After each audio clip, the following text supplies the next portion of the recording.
Sayın seyirciler, iyi günler. Bugün 20 Temmuz 2020.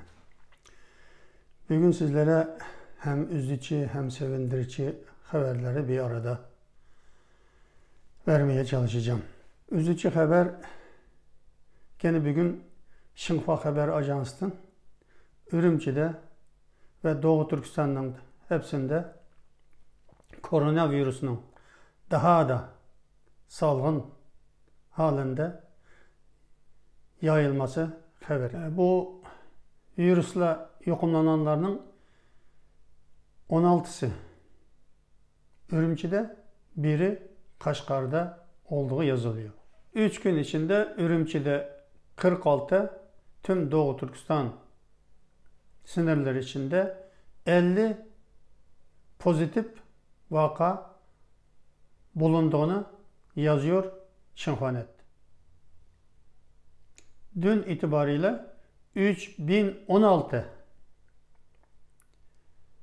koronavirüsle şüphelenen hasta hastanelarda müşahede altında tutuluyor. Doğu Türkistan'da dün de dediğimiz gibi bugün de bilhassa Uygur toplumunun evinden çıkması yasak, sokaktan sokağa, caddeden caddeye, şehirden şehre geçmesi tamamen yasak.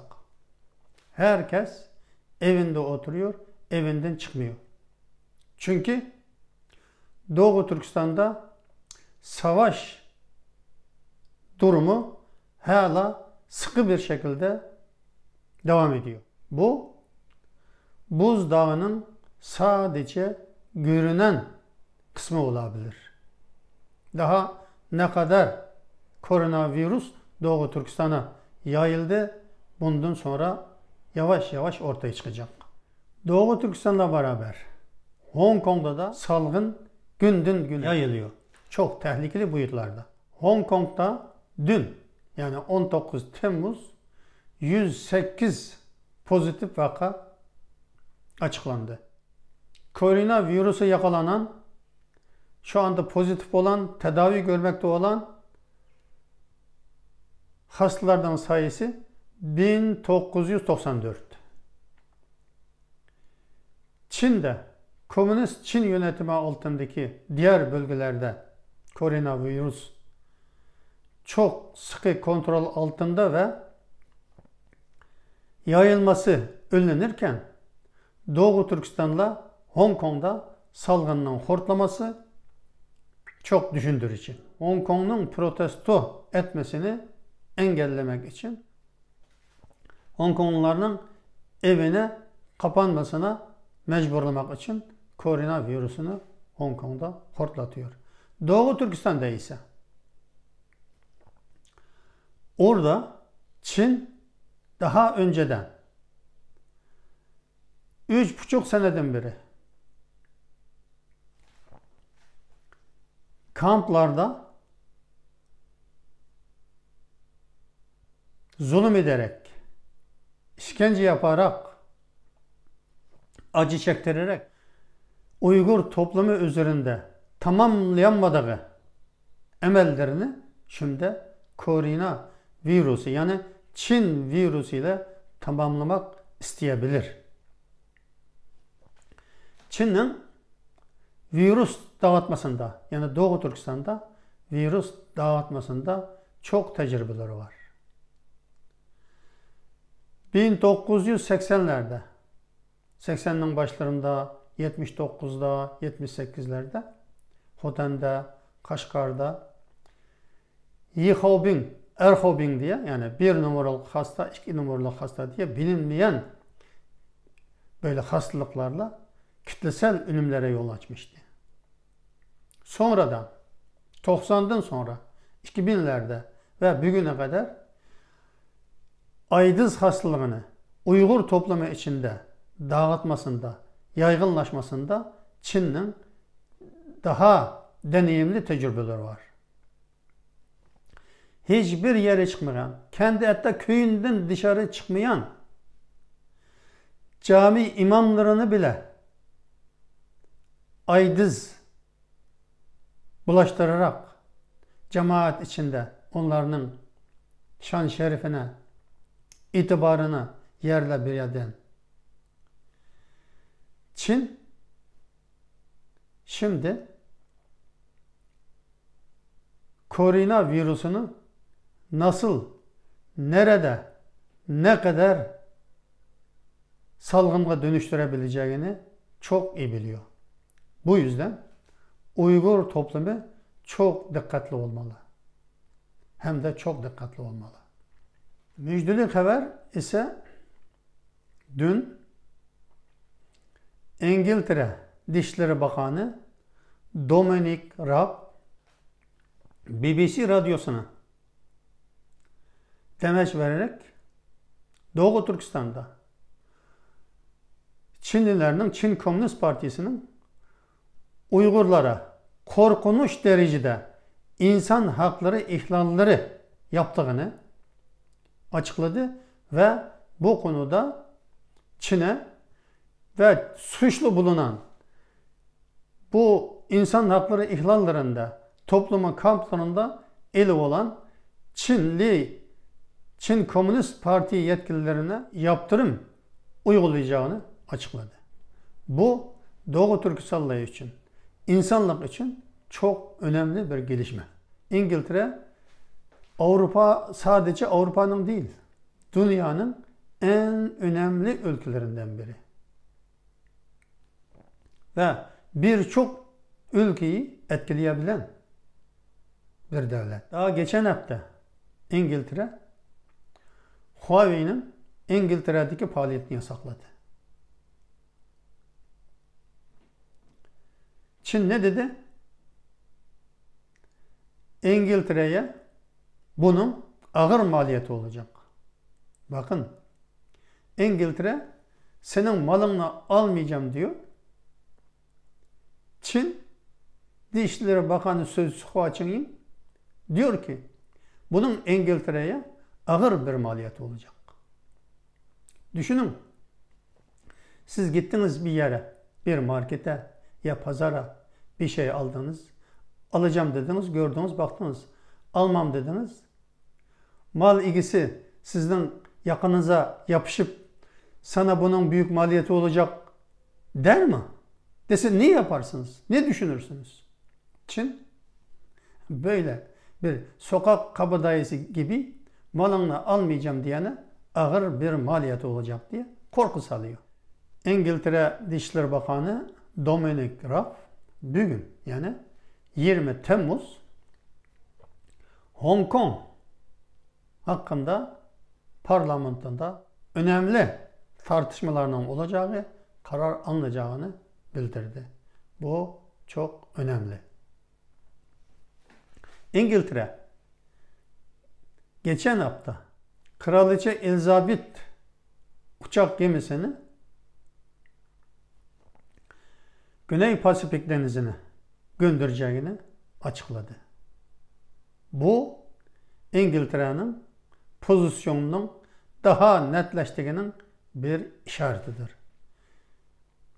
Pasifik Denizi'ne, yani Türkiye'de Güney Çin Denizi diyor da Çin'in kendisi bile Çin Denizi demiyor ama Türkiye'de neden öyle diyor anlaşılması da zor. Orası Güney Çin Denizi değil, Güney Pasifik Denizi diye geçiyor.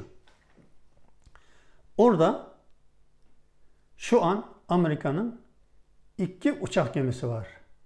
Japonya savaş gemilerini o bölgeye gönderdi. Şimdi İngiltere'nin uçak gemisi gidiyor. Ve orada tatbikatlar yapacak. Kime karşı? Çin'e karşı. Amerika net olarak buradaki faaliyet yani Güney Pasifik'teki Çin'in yapay adaları hepsi yasa dışı dedi.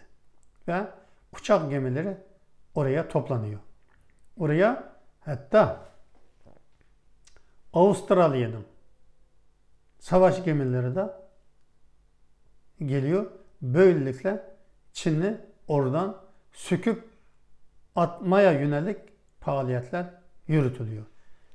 Diğer bir yandan Çin'in İran'la 25 senelik gizli anlaşmasının açığa çıkması ve Çin'in 400 milyar dolar değerinde İran'a yatırım yapması. Bu yatırımlarını korumak için 5000 Çin askerinin İran'a yerleştirilmesi açığa çıktıktan sonra dünya, Batı dünyası daha da uyandı. Şimdi Çin hatta Türkiye'yle de komşu olacak İran kanalıyla. Çünkü Çin askeri İran'a geliyor.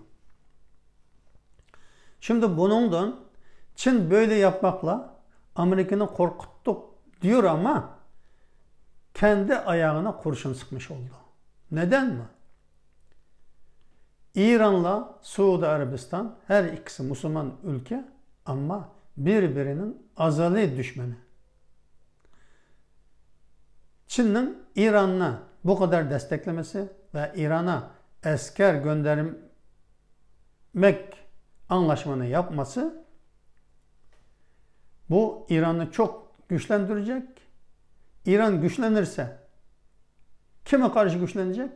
İlk olarak Suudi Arabistan'a karşı güçlenecek. Bir de bu İran'la Çin'in arasındaki bu dev anlaşma ortaya çıktıktan sonra İsrail medyasında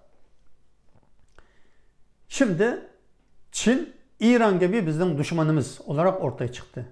Sadece İran değil, İsrail'i yeryüzünden yok etmek isteyen Çin bunun ortağı. Bu yüzden İsrail devleti derhal kendi pozisyonunu doğrulaması lazım. Nerede duracağını net bilmesi lazım diye haberler, analiz makalelerle yayınlandı. İsrail küçük bir ülke ama onun bir eli Washington'da, bir eli Londra'da. Bu da çok önemli gelişme. Çünkü Çin, yani eski devlet başkanı Jiang Zemin 2000. senesini 2000'de İsrail'i ziyaret etmişti. O zaman onunla beraber giden